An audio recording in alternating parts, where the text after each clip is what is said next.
Hi, I am really glad that you're happy for me to do videos for us because I just feel like I keep missing the time difference. It's just my brain's not working in that way right now.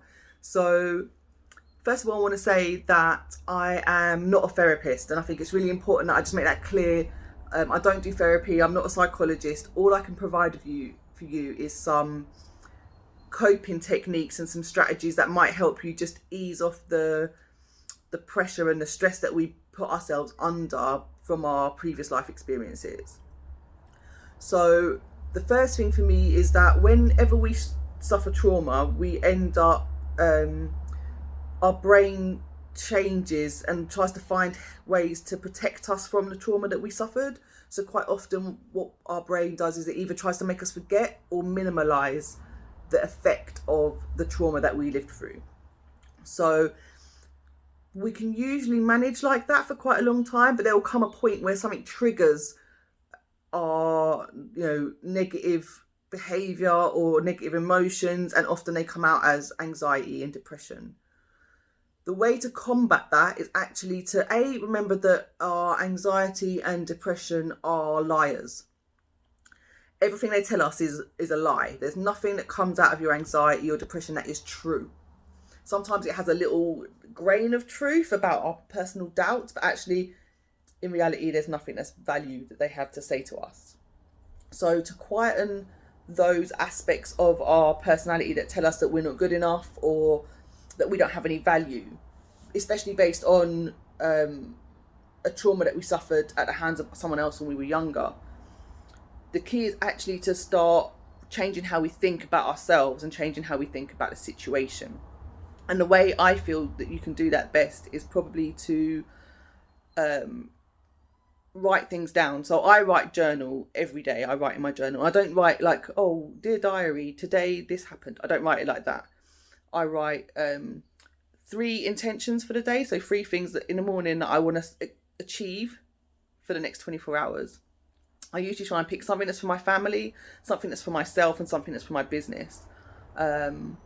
Then at the end of the day, I'll do 3 gratitudes. So 3 things that I'm grateful for that have happened over that day. And they could be anything, like from dinner was nice to, the snow looked pretty or whatever. And then I have my to-do list and stuff. But the journaling that I think would be beneficial for you would be to decide some affirmations. And affirmations are statements that we make, and then you would revisit them every day. So every day you would read these affirmations back to yourself. So I would say choose between 3 and 5 statements about yourself that will help you rewrite the way you think about yourself. So one I use with people who have anxiety quite often is about being enough and about recognizing their self-worth. So one my daughter uses is particularly powerful, and it says, nothing I face today is harder than what I've already been through. So that's telling you that today is going to be easy in comparison to the challenges you've lived through before. Another one is about the way you see your self-worth. So find a statement that resonates for you, that talks about your energy or your purpose and the things that make you proud to be who you are. The thing about anxiety and depression is the version of you they reflect at you, and that's not the real you. The real you is a superhero because you've come through what you've come through.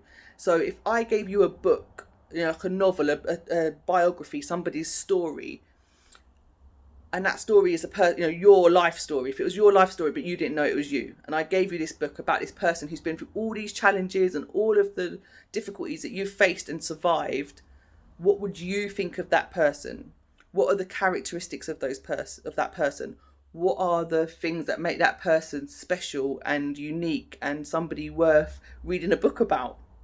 When you can see yourself from that slightly more objective view, I would hope that you can start changing the way you think about yourself and moving away from the depression and anxiety, and actually start thinking about the process of who you are and who you've become from those traumatic experiences.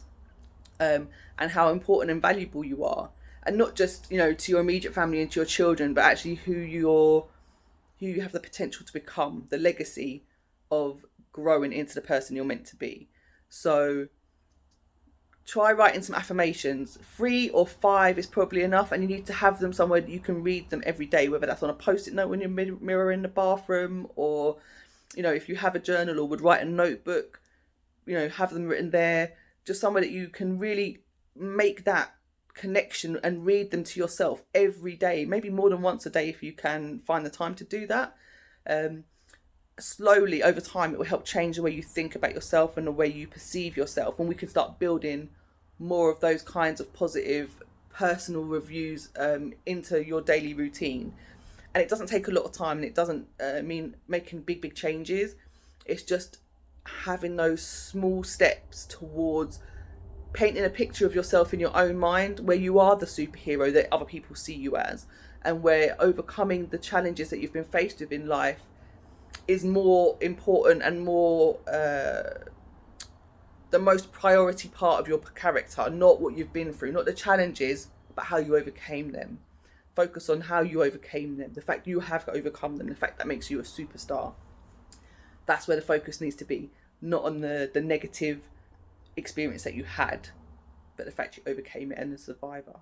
So I hope that helps a little bit. I'll come back when, you know, let me know if it works, let me know how it goes, whether you message me just by text, or if you want to do a voice or a video, whatever. You don't feel obliged to do a video. It's just easier for me than trying to type this stuff.